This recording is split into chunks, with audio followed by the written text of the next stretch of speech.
Imagine a birthday that was meant to be magical but turned into a battle for survival. A mother's quiet resolve to give her daughter a simple celebration ignites a cascade of truths that shatter her world and redefine her strength.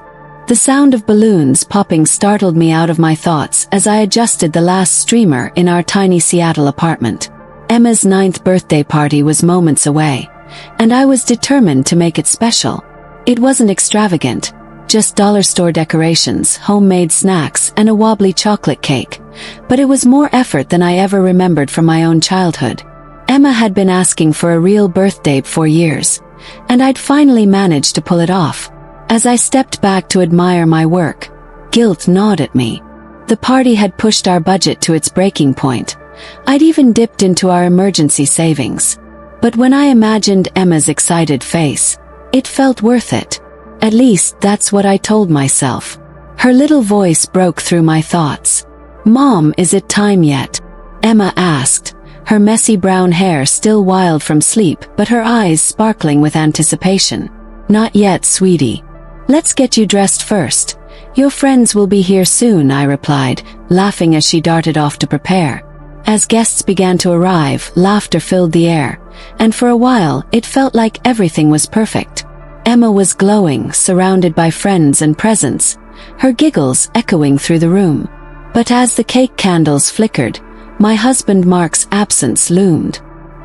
He'd promised to help, but he wasn't here. A quick text confirmed what I suspected. "Running late. Traffic. Be home soon." I brushed it off, focusing on keeping the party running smoothly. But when the door finally creaked open hours later, Mark walked in disheveled, his breath faintly tinged with beer. My heart sank. "Looks like I missed all the fun," he muttered, tossing his keys on the counter. "You were supposed to be here," I said, trying to keep the frustration out of my voice. His dismissive shrug stung, but I focused on cleaning up as Emma played with her new toys in her room. Then I noticed it. The drawer where we kept our emergency cash was slightly open. A chill ran down my spine as I saw Mark's eyes lock onto it. "Lisa," he said, his voice dangerously calm. "Why is the money drawer open?" "I had to use a little for the party," I stammered. "What?" His anger erupted like a storm. Before I could respond, his hand lashed out, landing hard across my cheek. Time seemed to stop as I staggered back, the sting radiating through my skin. The sound of Emma's startled voice from her room shattered the silence. "Mom, is everything okay?" I forced my voice to steady. "It's fine, sweetie. Just knocked something over."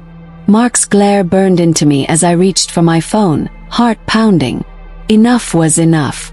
With shaking fingers, I dialed 911, each beep of the tone solidifying my decision. "911, what's your emergency?" a calm voice asked. I took a deep breath, my voice trembling but determined. "I need help. My husband just hit me. I'm afraid for my safety and my daughter's." The sirens came faster than I expected, their wail cutting through the tense silence in our apartment.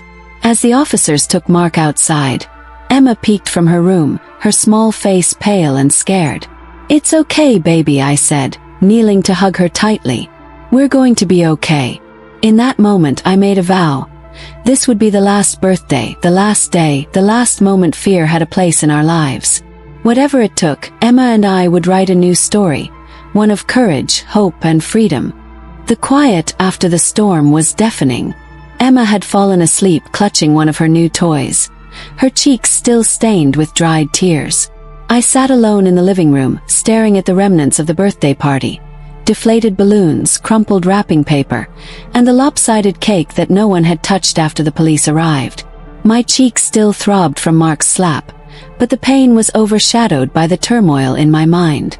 Mark had always had a temper, but tonight had been different. This wasn't just an argument.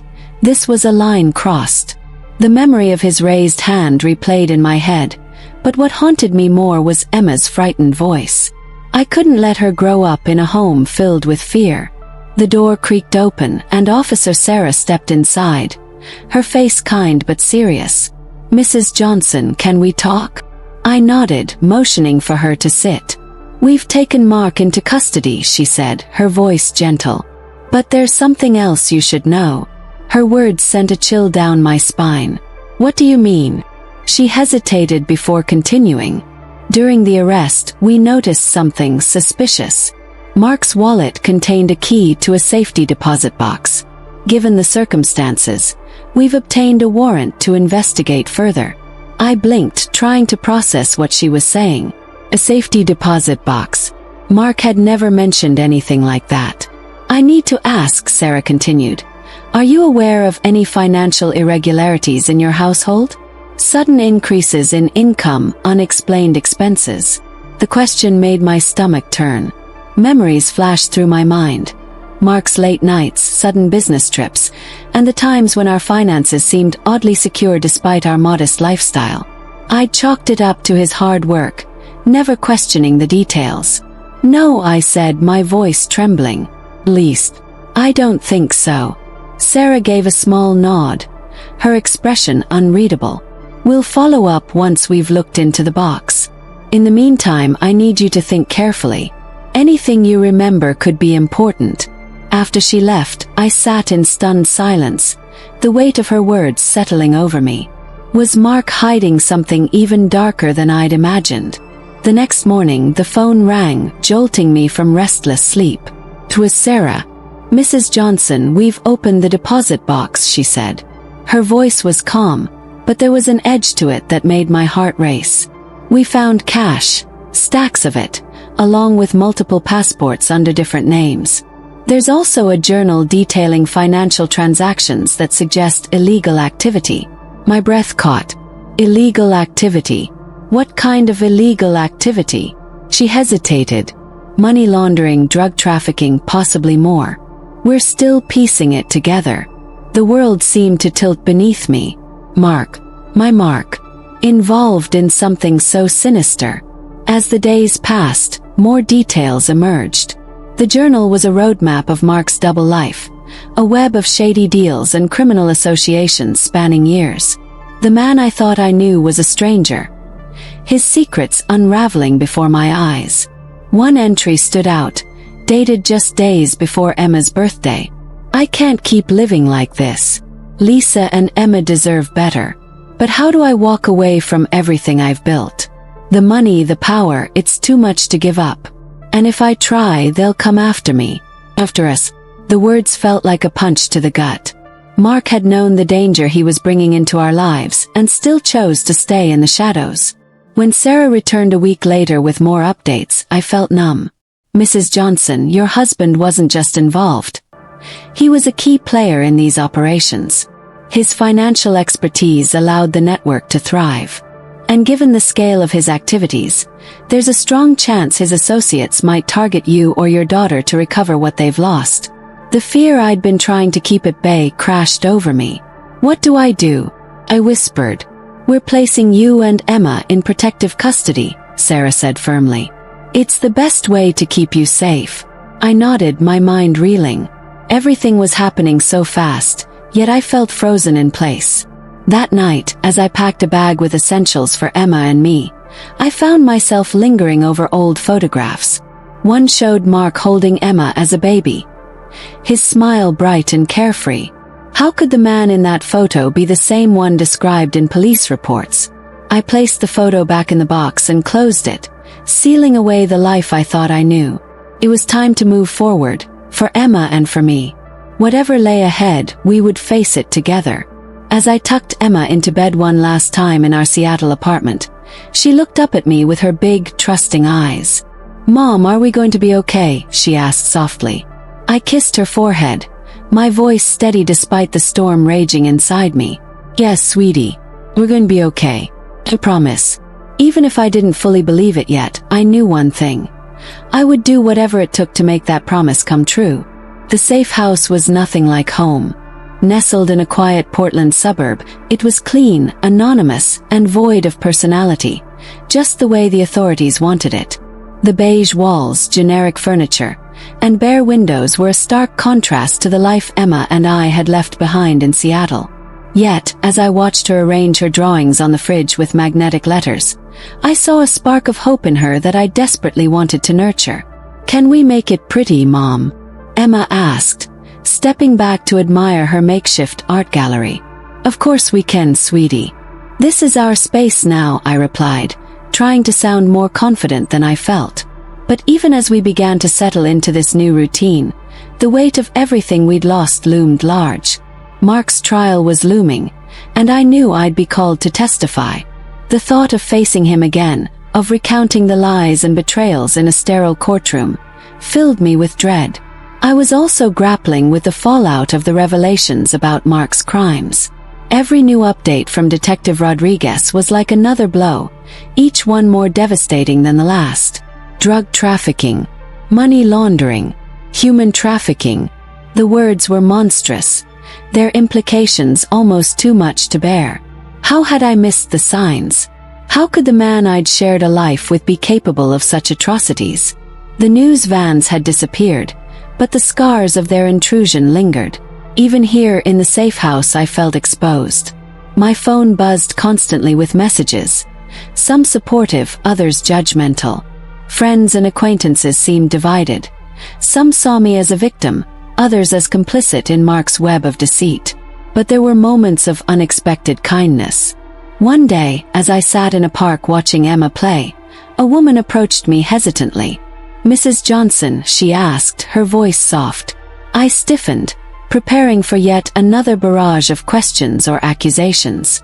"I just wanted to say thank you," she continued, "for coming forward, for helping put people like your husband behind bars. You're saving lives." Her words left me speechless. She gave me a small, encouraging smile before walking away, leaving me with a glimmer of something I hadn't felt in weeks. Pride. I was doing the right thing. I had to believe that. When the day of the trial finally arrived, I felt like I was walking into a nightmare. The courtroom was cold and sterile, its walls filled with the whispers of strangers. Mark sat at the defendant's table, his once commanding presence diminished in his prison jumpsuit. Our eyes met briefly, and for a moment, I saw a flicker of something in his expression. Regret, shame, or perhaps just fear. But it didn't matter anymore. Whatever feelings he had weren't my burden to carry. Taking the stand was one of the hardest things I'd ever done. My voice trembled as I recounted the details of our life together, the red flags I'd ignored, and the night that changed everything. "Did you have any knowledge of your husband's activities prior to his arrest?" the prosecutor asked. "No," I replied firmly. "I didn't. But when I realized something was wrong, I came forward. For my daughter. For the truth." The defense tried to rattle me, insinuating that I'd been willfully blind to Mark's crimes. But I held my ground, fueled by a fierce determination to protect Emma's future. When it was over, I left the courtroom feeling drained but oddly lighter. I'd faced Mark, faced the truth, and spoken it out loud. Whatever came next, I knew I'd done the right thing. In the months following the trial, life began to take shape again. Emma started to thrive at her new school, her laughter filling the safe house with warmth.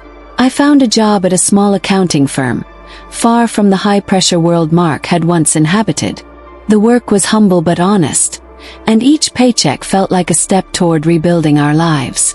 One evening, as Emma and I walked home from a nearby park, she looked up at me with those big, trusting eyes. "Mom, are we going to stay here forever?" she asked. I smiled, squeezing her hand. "Not forever, sweetie. Just until we're ready to move on. And when we do, it'll be to a place that feels like home again." As we stepped inside, I felt a sense of peace I hadn't known in years. The shadows of the past still lingered, but they no longer defined us. We were moving forward, one day at a time, carving out a life that was ours alone.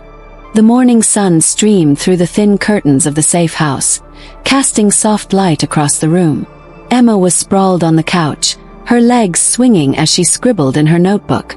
I watched her from the kitchen, the sight filling me with a mix of gratitude and sorrow. She had adapted so well to the chaos that had appended our lives, but I still saw the flicker of uncertainty in her eyes whenever she asked about the future. Today was a rare moment of calm. The trial was behind us, the verdict delivered. Guilty on all counts. Mark would spend the rest of his life behind bars. Knowing that chapter was closed should have brought relief, but it felt more like standing at the edge of an unknown path, unsure of which direction to take. My phone buzzed on the counter, pulling me from my thoughts. It was a message from Detective Rodriguez. "Lisa, we've finalized the protective measures. Let's talk about your next steps when you're ready." I stared at the screen for a moment before setting the phone down. Next steps. The words felt heavy, like they carried the weight of rebuilding not just our lives, but our sense of normalcy, trust and safety. Emma's voice broke through my thoughts. "Mom, can we go to the park today? I made something I want to show the ducks." I smiled, walking over to her. She held up a paper boat she'd folded and decorated with bright colors. "It's for them to play with," she said earnestly.